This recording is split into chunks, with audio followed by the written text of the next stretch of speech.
أشهد أن لا إله إلا الله وحده لا شريك له وأشهد أن محمدا عبده ورسوله أما بعد فأعوذ بالله من الشيطان الرجيم بسم الله الرحمن الرحيم الحمد لله رب العالمين الرحمن الرحيم مالك يوم الدين إياك نعبد وإياك نستعين اهدنا الصراط المستقيم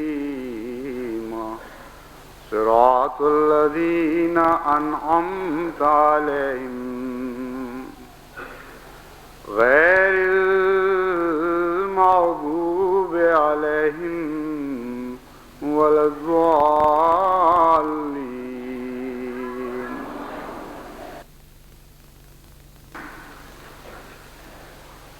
دنیا میں انسان جتنی مادی ترقی کرتا چلا جا رہا ہے اس کے ساتھ ساتھ وہ انسان کی آسائش کے بھی نئے نئے سامان مہیا ہو رہے ہیں، تاہم انسانی بے چینی ہر دم ہر آن بڑھتی ہی چلی جا رہی ہے۔ افراد بھی بے چین ہیں اور خاندان بھی بے چین ہیں اور قومیں بھی بے چین ہیں اور بلاکس بھی بے چین ہیں، مشرق بھی بے چین ہے اور مغرب بھی بے چین ہے، شمال بھی اور جنوب بھی، اور تمام دنیا میں انسان دن بدن ادنا سے زیادہ شدید تر بے چینی کی طرف بڑھتا جا رہا ہے۔ بے چینی اور سکون ان دونوں کی جنگ تو ابتدائے آفرینش سے ہی جاری ہے،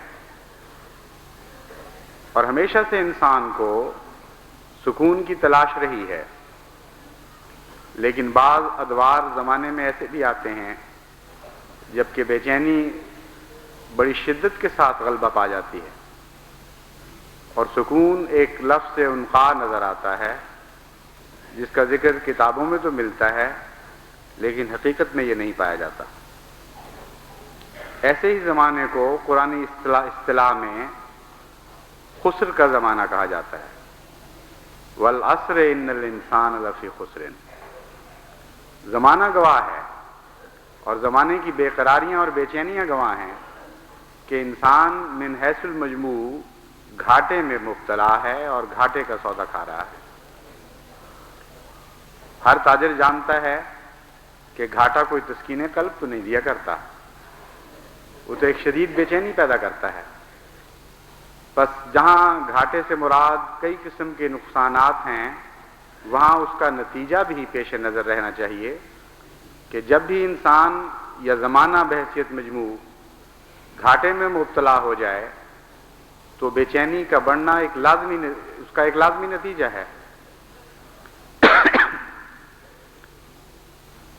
جماعت احمدیہ میں سے بھی اس زمانے کے حالات کا شکار ہو کر بہت سے دوست دعاؤں کے لیے خط لکھتے ہیں اور دل کی بے چینی کا اظہار کرتے ہیں اور بعض پوچھتے ہیں کہ اس کا علاج کیا ہے، اور بعض زیادہ حساس اور زمانے کی زیادہ فکر کرنے والے لوگوں کے لیے بے چین ہوتے ہیں اور ان کے لیے دعاؤں کے خط لکھتے ہیں۔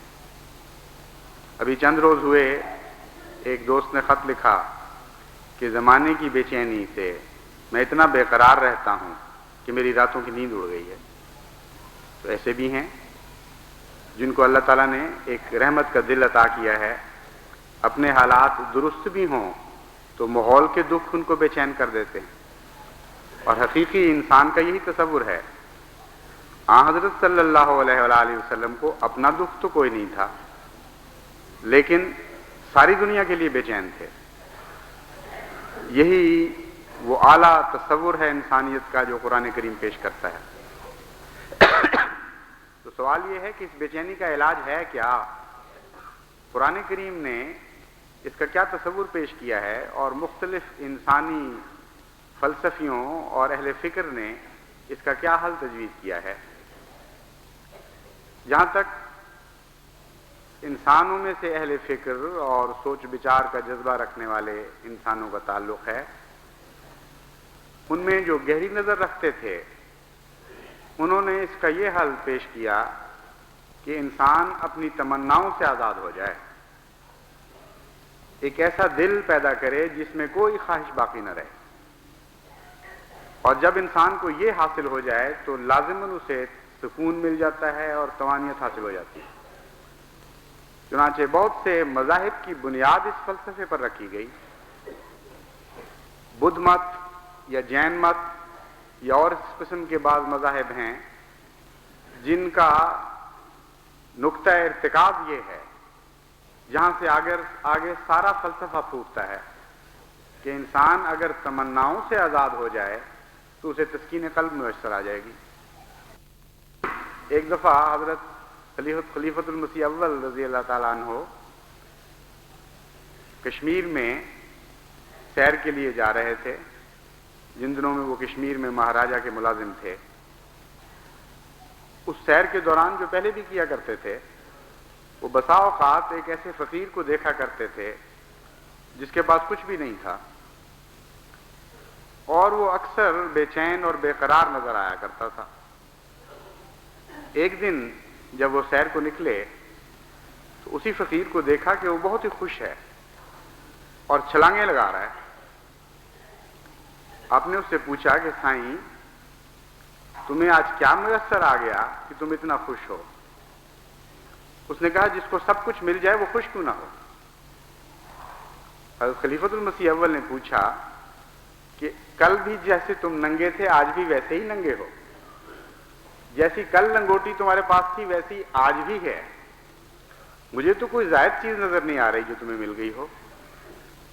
انہوں نے کہا آپ نہیں جانتے، آج میں اس مقام پہ پہنچ گیا ہوں کہ میری مراد کوئی نہیں رہی، اور جدی مراد کوئی نہ ہوئے وہ پوریاں ہی پوریاں۔ یہ اس نے پنجابی میں جواب دیا کہ جب دل میں تمنا ہی باقی نہ رہے تو پھر پوری ہی پوری ہے، پھر بڑا تسکین، انسان بہت تسکین حاصل کر لیتا ہے۔ غالب نے بھی اسی فلسفے کو اپنے ایک شعر میں بیان کیا کہ تجھ کو ہو گر یقین اجابت دعا نہ مانگ، یعنی بغیر یک دل بے مدعا نہ مانگ۔ اگر تمہیں یقین ہو جائے کہ یہ خاص لمحہ ہے قبولیت کا تو پھر کوئی دعا نہ مانگو سوائے اس دعا کے کہ اے خدا ایسا دل عطا کر جس میں کوئی مدعا باقی نہ رہے۔ یہ دل تمہیں مل جائے تو تسکین ہی تسکین ہے۔ ایک یہ بھی فلسفہ ہے جس نے بہت سے انسانوں کو ایک ایسے سکون کی تلاش میں مبتلا کر دیا اور آج بھی کر رکھا ہے جو ہمیشہ ان سے گریزاں رہتا ہے، کیونکہ ایسا دل جو بے مدعا کے ہو یہ پیدا ہونا ممکن نہیں۔ ایسا کامل گریز سوسائٹی سے کہ جس کے نتیجے میں کوئی تمنا باقی نہ رہے، اسی کا دوسرا نام موت ہے، اور موت کے سوا یہ مقصد انسان کو حاصل ہو ہی نہیں سکتا۔ اور اگر ایسا دل ہو جس میں مدعا نہ رہے اور سوسائٹی بے قرار ہو اور وہ دل اس کی بے چینی محسوس نہ کرے، تو ایسے دل سے تو نہ دل ہونا بہتر ہے، کیونکہ جو انسان اس طرح سوسائٹی سے کٹ جائے کہ اس کے دکھ اور غم میں شریک ہی نہ رہے، وہ انسان تو انسان کہلانے کا مستحق بھی نہیں رہتا۔ اس لیے قرآن کریم اگرچہ یہ فلسفہ بظاہر بڑا دیدہ زیب معلوم ہوتا ہے اور بعض فقیر اس فلسفے کو پا کر ناچتے بھی دیکھے جاتے ہیں، مگر قرآن کریم اس کو کلیتاً رد کر دیتا ہے۔ ایسا کوئی تصور سارے قرآن میں آپ کو نہیں ملے گا کہ یہ تعلیم دی گئی ہو کہ تم تمناؤں سے آزاد ہو جاؤ۔ ہاں تمناؤں سے آزاد ہونے کی بجائے، یعنی تمناؤں سے اس طرح آزاد ہونے کی بجائے کہ کوئی تمنا نہ رہے، قرآن کریم ایک ایسی راہ تجویز کرتا ہے جس کے نتیجے میں تمنائیں مغلوب ہو جاتی ہیں اور وہ انسان کی مالک نہیں رہتی بلکہ انسان ان کا مالک بن جاتا ہے۔ وہ انسان کو اپنا غلام نہیں بنا کے رکھتی بلکہ انسان کی غلام بن جاتی ہیں اور اس کے پیچھے پیچھے چلتی ہیں۔ وہ کیسے حاصل ہو سکتا ہے؟ اس مضمون کا آغاز اس آیت سے شروع ہوتا ہے جس میں اللہ تعالیٰ بیان فرماتا ہے الا بذکر اللہ تطمئن القلوب، کہ خبردار اے سکون کے متلاشیو، تمہیں کہیں طمانینت نہیں ملے گی سوائے اس کے کہ اپنے رب کے ذکر میں محو ہو جاؤ اور اللہ کی یاد شروع کر دو۔ اب کیسے اللہ کی یاد سے طمانینت حاصل ہو، اس مضمون کو خدا تعالیٰ نے مختلف رنگ میں بیان فرمایا ہے اور اس کی بہت تفصیل قرآن کریم میں ملتی ہے۔ محض ایسا ذکر نہیں ہے کہ جس کے نتیجے میں انسان منہ سے کہنا شروع کر دے اللہ اللہ اور پھر سمجھے کہ اس کا دل تسکین پا جائے گا اور طمانینت حاصل کر لے گا، بلکہ اس کے پیچھے ایک گہرا فلسفہ ہے اور اسے قرآن کریم خود کھول کر بیان فرماتا ہے۔ ذکر الہی یا عبادت دراصل ایک ہی چیز کے دو نام ہیں، اور جب تک انسان خدا کا عبد نہ بنے اس وقت تک اس کو ذکر الہی کی توفیق ہی نہیں مل سکتی۔ ان دونوں چیزوں کا گہرا تعلق ہے، اور وہ ذکر الہی مراد ہے اس آیت میں جو عبد بندے کا ذکر، عبد کا ذکر ہو، یعنی خدا کے ان بندوں کا ذکر ہو جن کو خدا تعالیٰ اپنی اصطلاح میں عبد شمار کرتا ہے۔ وہ کن کو شمار کرتا ہے؟ کون ہیں جو عبد بن جاتے ہیں اور جو ذکر الہی کے مستحق بن جاتے ہیں، جو اس مقام پر فائز ہو جاتے ہیں کہ پھر ان کا ذکر ان کے دلوں کو تسکین بخشے۔ ان کے متعلق قرآن کریم فرماتا ہے کہ یہ وہ لوگ ہیں کہ جب یہ مر رہے ہوتے ہیں تو بستر مرگ پر ان کو یہ آواز سنائی دیتی ہے یا ایتھا النفس المطمئنۃ ارجعی الی ربک راضیۃ مرضیہ فادخلی فی عبادی وادخلی جنتی، کہ اے میرے بندو جو اس دنیا میں راضی ہو کر رہے مجھ سے، میں تمہیں یہ بتاتا ہوں کہ جب تم مجھ سے راضی ہو گئے تھے تو تم مرضیہ بھی بن گئے، یعنی میں تم سے راضی ہو گیا، اور اسی مقام کا نام عبد ہے، عبودیت ہے۔ فرمایا اس حالت کے بعد ہم تمہیں خوشخبری دیتے ہیں فادخلی فی عبادی، اب تم حق رکھتے ہو کہ میرے بندے کہلاؤ، بس میرے بندوں کی صف میں داخل ہو جاؤ، وادخلی جنتی، اور جو کچھ میرے بندوں کا ہے وہ میرا ہے اور جو میرا ہے وہ میرے بندوں کا ہے۔ راضیۃ مرضیہ میں یہ تصویر کھینچی گئی، بس میری جنتیں تمہاری جنتیں ہو گئیں۔ یہاں جنت کو الجنت نہیں کہا گیا، یہاں جنت کی کوئی باغوں والی تصویر نہیں کھینچی گئی، بلکہ جنتی کہا گیا کہ میری جنت میں داخل ہو جاؤ۔ یعنی اس سے بڑا جنت کا کوئی تصور نہیں کہ اللہ کی جنت میں داخل ہو، اور اس جنت کا دوسرا نام راضیۃ مرضیہ رکھا گیا کہ انسان اپنے رب سے راضی اور اللہ اس کے راضی ہونے کے نتیجے میں اس سے راضی ہو جائے۔ بس یہاں تمناؤں کو رد نہیں کیا گیا، تمناؤں کے رخ موڑے گئے ہیں، تمناؤں کی تربیت کی گئی ہے اور تمناؤں کو ایسے رستے پر چلایا گیا ہے جس کے نتیجے میں تمنائیں بے چینی پیدا کرنے کی بجائے اطمینان پیدا کرنے لگ جاتی ہیں۔ یہ بہت عجیب مضمون ہے۔ اس کو دوسری جگہ خدا تعالیٰ اس طرح کھول کر بیان فرماتا ہے کہ دو قسم کے لوگ ہیں، ایک وہ ہیں جنہوں نے اپنی تمناؤں کو اپنا معبود بنا لیا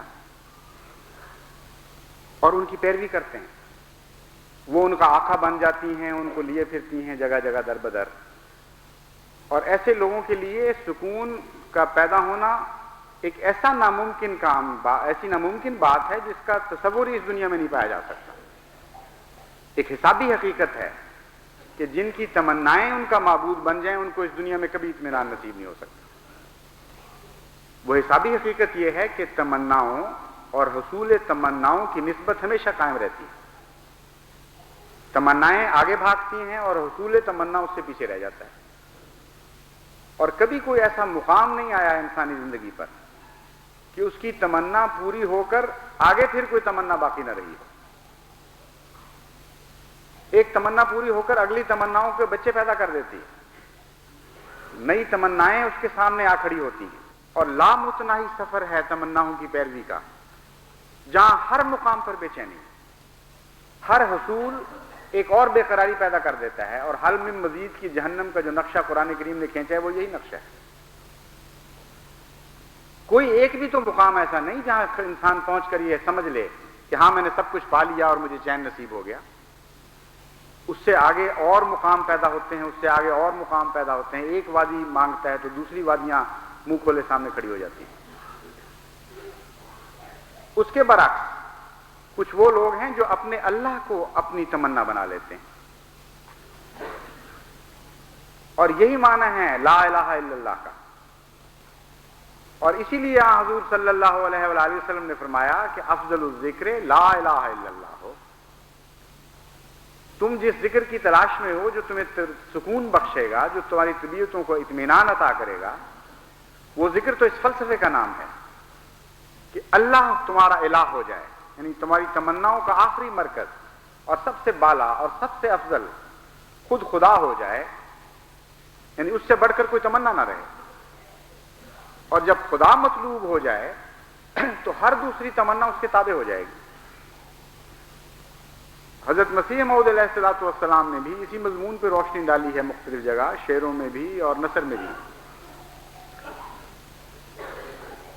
فرماتے ہیں درد و عالم مرا عزیز توئی، وانچ می خواہم است تو نیز توئی۔ اے میرے آقا، میرا تو دونوں جہان میں تو ہی عزیز ہے، وانچ می خواہم است تو نیز توئی، کہ تجھ سے میں کیا چاہتا ہوں وہ یہ کہ تیرے سوا میں کچھ اور نہیں چاہتا، مجھے تو مل جائے۔ لا الہ الا اللہ کی یہ تفسیر ہے کہ میری تمام الہ کہتے ہیں، جیسا کہ قرآن کریم نے دوسری جگہ استعمال فرمایا، خواہش کا آخری مقام الہ ہوتا ہے۔ کبھی وہ انسانی خواہش کا آخری مقام بن جاتا ہے، کبھی وہ خدا ہو جاتا ہے حقیقتاً جو اللہ ہے۔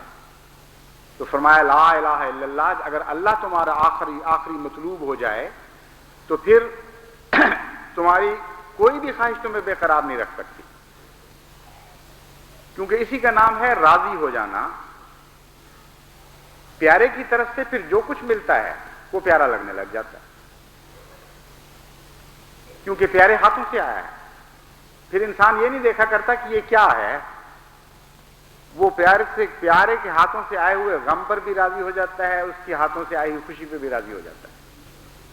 اور راضیتاً کا یہی معنی ہے کہ ہم نے تمہیں مختلف حالوں میں رکھا، تمہیں دکھ بھی تھے، تمہیں خوشیاں بھی تھیں، تم بیمار بھی ہوا کرتے تھے اور لوگوں کی طرح، تم شفا بھی پا جایا کرتے تھے، تمہیں مالی پریشانیاں بھی لاحق ہوتی تھیں اور تمہاری مالی پریشانیاں دور بھی ہو جاتی تھیں، لیکن اس ہر حالت میں تم مجھ سے راضی رہے۔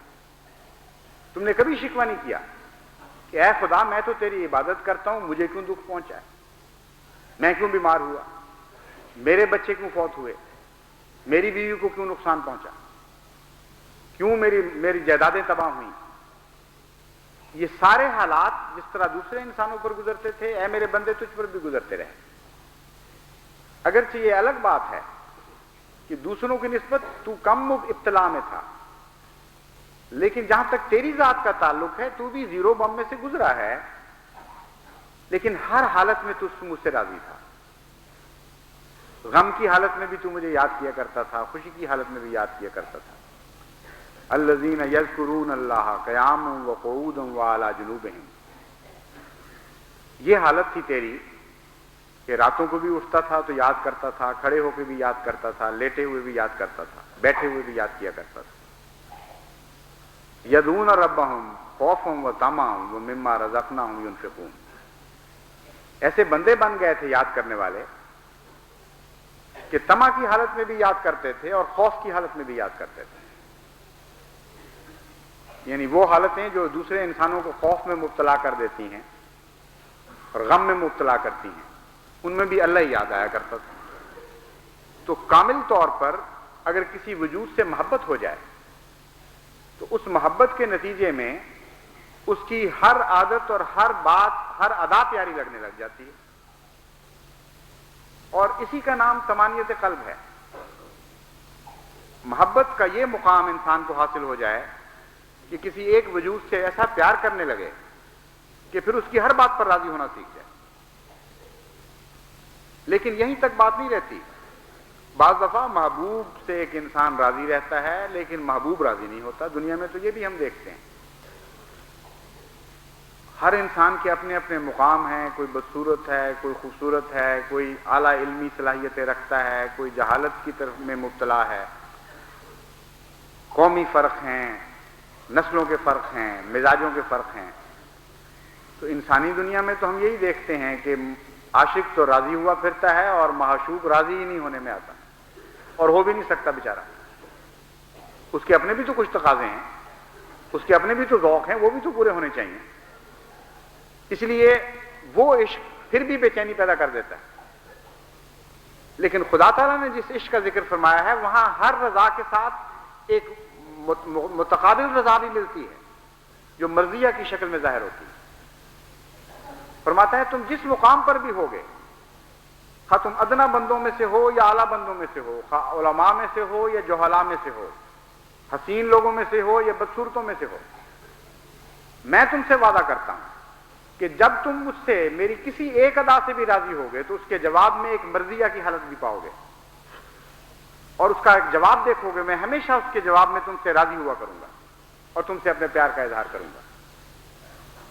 یہ ہے طمانیت قلب جس کا نقشہ قرآن کریم نے کھینچا ہے. راضیت مرضیہ اس حال میں کہ ہر دفعہ جب عاشق اپنے معشوق سے راضی ہوتا ہے تو معشوق بھی ایک مرضی کی ادا دکھاتا ہے، اس سے پیار کا اظہار کرتا ہے. اسی کا نام طمانیت قلب ہے، اور اس کے سوا طمانیت قلب کا اور کوئی رستہ نہیں. جاہل ہیں جو اس رستے کو چھوڑ کر دوسرے رستوں میں طمانیت کی تلاش کیا کرتے ہیں. بس وہ لوگ جو مجھے لکھ کر پوچھتے ہیں، جو دنیا کی بے قراری کا علاج چاہتے ہیں، ان کو میں بتا دیتا ہوں کہ اس علاج کے سوا مجھے تو کوئی اور علاج نظر نہیں آتا. اپنے رب سے محبت پیدا کریں، اس کو اپنا مطلوب بنا لیں، اس کو اپنا مقصود بنا لیں، اور پھر اس سے راضی ہونا سیکھ جائیں. جتنا آپ رضا میں آگے بڑھتے چلے جائیں گے اتنا ہی آپ عبودیت میں داخل ہوتے چلے جائیں گے، اتنا ہی اللہ تعالیٰ کے عبد بنتے چلے جائیں گے. اور جب خدا کا کامل عبد بن جائے تو اس سے ایک اور نتیجہ پیدا ہوتا ہے. کامل عبد ہوتا ہی وہ ہے جس کا اپنا کچھ نہ رہے،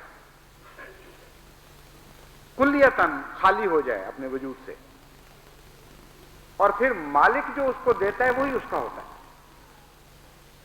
یعنی 100% وہ مالک پر منحصر ہو جاتا ہے. اپنا جب کچھ نہیں رہا تو جو کچھ بھی مالک سے ملتا ہے بطور عطا ہی ملتا ہے نا. اللہ تعالیٰ فرماتا ہے کہ جب ہم تمہیں خالی کر دیں گے ہر دوسری چیز سے، یعنی تمہاری تمنائیں تو رہیں گی لیکن میری غلام بن کر رہیں گی، آزاد تمنائیں نہیں رہیں گی، غالب تمنائیں نہیں رہیں گی، مغلوب ہو جائیں گی میری یاد کے نیچے، تب میں تمہیں بتاتا ہوں کہ جو کچھ میرا ہے وہ تمہارا ہو جائے گا. تب تم میرے عباد میں داخل ہوگے، اور عباد میں داخل ہونے کا مطلب ہے میری جنتوں میں داخل ہو جاؤ. یہ وہ مقام ہے جو ایک لحاظ سے ایک درجے تک اس دنیا میں بھی انسان کو حاصل ہو جاتا ہے. اور جتنے خدا کے برگزیدہ بندے انبیاء کی صورت میں ہمیں نظر آتے ہیں یا دوسرے نسبتاً ادنا مقامات پر بھی، ان میں بھی درجہ بدرجہ ہم یہی رضا کا مقام دیکھتے ہیں. حضرت موسیٰ علیہ السلام کے اپنے رب سے پیار کا ایک واقعہ قرآن کریم میں مذکور ہے جو دراصل اسی فلسفے کو ظاہر کرتا ہے، اور بہت ہی پیارا واقعہ ہے. آپ نے ایک ضرورت کے وقت ایک نئی جگہ میں، نئے جہاں کوئی اپنا ساتھی، کوئی واقف نہیں تھا، کوئی مددگار نہیں تھا، ایسی حالت میں بیٹھ کے دعا کی کہ آپ کسی اور کے سامنے ہاتھ نہیں پھیلا سکتے تھے، صرف اپنے رب سے مانگنا چاہتے تھے، اور اس کے سوا مانگنے کی عادت ہی کوئی نہیں تھی، لیکن کوئی سہارا نہیں تھا، اپنے وطن سے نکل گئے تھے خوف کی وجہ سے، اور ایک نئی جو قوم میں جا کر سوچ رہے تھے کہ اب میں کیا کروں۔ وہاں بیٹھے بیٹھے انہوں نے یہ دعا کی کہ رب انی لما انزلت الی من خیر فقیر۔ کیسی عجیب تمنا ظاہر کی ہے، کہتے ہیں اے میرے رب، تو جو کچھ بھی مجھے دے وہی میری تمنا ہے، میں اسی پہ راضی ہوں، میں فقیر اس چیز کا ہوں جو تو مجھے عطا کرے۔ یعنی کچھ نہیں بتایا کہ میں کیا چاہتا ہوں، میری کیا تمنائیں ہیں، میری کیا ضروریات ہیں، میں بھوکا ہوں، میں شادی کے بغیر ہوں، مجھے سہارا چاہیے، ایک نئے ٹرائب میں آیا ہوں، نئے قبیلے میں، مجھے کوئی نہ کوئی سایہ چاہیے جس کے تحت میں یہاں زندگی گزاروں، اور بے شمار ضروریات ہو سکتی تھی۔ کیسا پیارا فکرہ دماغ میں آیا ہے، کیسی پیاری سوچ ہے وہ۔ معلوم ہوتا ہے بڑا غور کیا کہ آخر میں رب سے کیا مانگوں، اتنی ضرورتیں، اتنے لمبی چوڑی تقریریں کیا کروں۔ پھر یہ سوچا ہوگا کہ میں تو اپنے اللہ سے محبت کرتا ہوں، اور میں جانتا ہوں کہ میری محبت کے جواب میں ہمیشہ وہ محبت ہی کرتا ہے، تو کیوں نہ یہ معاملہ اس پر چھوڑ دوں۔ اس کو بھی یہ پتا ہے کہ جو مجھے دے گا میں اس سے راضی ہو جاؤں گا، اور مجھے بھی یہ پتا ہے کہ مجھے وہی دے گا جس سے میں راضی ہوں گا۔ تو اس کے بعد پھر اور مانگنے کا سوال ہی کیا باقی رہ جاتا ہے۔ رب انی لما انزلت الی من خیر فقیر، اے خدا میں تو فقیر بنا بیٹھا ہوں اس چیز کا جو تو مجھے عطا کرے۔ یہی بات ایک اچھی ادا کی شکل میں مغربی تہذیب میں اس رنگ میں پائی جاتی ہے۔ جس قوم میں بھی کوئی اچھی بات ہو اسے سراہنا چاہیے۔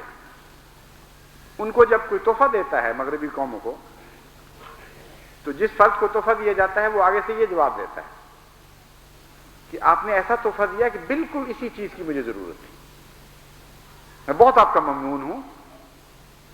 اور یہ جواب تو ایک رسمی جواب ہے خوش کرنے کے لیے، لیکن اس کے پیچھے فلسفہ جو کار فرما ہے وہ بالکل درست ہے۔ اگر کسی کو یہ کہا جائے کہ جو کچھ مجھے آپ نے دیا ہے مجھے اس کی ضرورت تھی، تو اس سے زیادہ خوشی اس کو نہیں پہنچ سکتی کہ میں نے ہی اس کی مرضی، اس کی ضرورت کے مطابق میں نے اسے کوئی چیز دے دی۔ تو دنیا کی تہذیبوں میں بھی یہ بات اچھی لگتی ہے، لیکن ویسے حقیقت سے آری ہوتی ہے۔ شاذ و نادر کبھی اتفاقاً کوئی ایسا تحفہ کسی کو ملتا ہو جس کو ایسی ضرورت ہو کہ اسی کے انتظار میں گویا بیٹھا ہے، لیکن وہ یہ جانتے ہیں کہ تحفہ قبول کرنے کا اصل مزہ اور تحفہ دینے والے کے شکریہ کا بہترین اظہار یہی ہے کہ انسان کہے کہ مجھے اسی کی ضرورت تھی۔ لیکن حضرت موسیٰ علیہ السلام نے دیکھنے سے پہلے یہ فکرہ کہا ہے کہ خدا نے کیا دیا ہے۔ وہ تو یہ جانتے تھے کہ میں اپنے رب سے ایسا پیار کرتا ہوں کہ یقیناً پوری سچائی کے ساتھ میں یہ کہہ سکتا ہوں کہ جو کچھ تیری طرف سے آئے گا مجھے اس کی ضرورت ہے، میں اس کا فقیر بنا بیٹھا ہوں۔ بس جب انسان کسی سے ایسی محبت کرے کہ اس کی ہر عطا کو اس کی ضرورت بن چکی ہو، وہ اسی کے انتظار میں بیٹھا تھا، تو ہر تمنا پوری ہوئی کہ نہ ہوئی؟ اور کوئی تمنا ماری نہیں جا رہی، یہاں ایسی تعلیم نہیں دی جا رہی جو انسانی فطرت کے خلاف ہے کہ تمناؤں سے عاری ہو جاؤ۔ یہ فرمایا جا رہا ہے کہ تمناؤں کو مغلوب کر دو ایک اعلیٰ تمنا کے، اللہ کے ہو جاؤ، تو تمہیں ہر دوسرے سے آزادی نصیب ہو جائے گی۔ مرد آزاد کا اس سے بہتر کوئی تصور نہیں کہ رب کے غلامی کے بعد ہر دوسری غلامی سے انسان آزاد ہو جائے، اس کی تمنا کے بعد ہر دوسری تمنا سے انسان آزاد ہو جائے۔ اور اس کے بغیر ہو ہی نہیں سکتی آزادی، جب تک تمناؤں کو ایک اعلیٰ تمنا سے مغلوب نہ کیا جائے انسان بغیر تمنا کی زندگی نہیں گزار سکتا۔ اللہ تعالیٰ ہمیں توفیق عطا فرمائے کہ ہم قرآنی فلسفے کے مطابق تمانیت قلب حاصل کریں، اور اللہ تعالیٰ ہمیں توفیق عطا فرمائے کہ اس زندہ جاوید فلسفے کو ساری دنیا میں پھیلا دیں، اور تمام دنیا کی بے چینی ذکر الہی کے اس مفہوم کے ساتھ دور کریں جس کو قرآن کریم نے پیش فرمایا ہے۔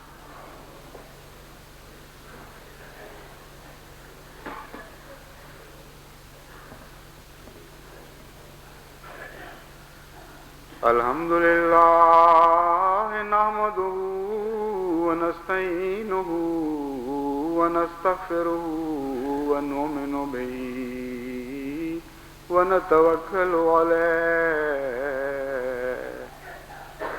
ونعوذ بالله من شرور أنفسنا ومن سيئات أعمالنا ومن يهده الله فلا مضل له ومن يضلله فلا هادي له ونشهد أن لا إله إلا الله وحده لا شريك له نشهد أن محمدا عبده ورسوله عباد الله رحمكم الله إن الله يأمر بالعدل والإحسان وإيتاء ذي القربى وينهى عن الفحشاء والمنكر والبغي يعظكم لعلكم تذكرون اذكروا الله يذكركم وادعوه يستجب لكم ولذكر الله أكبر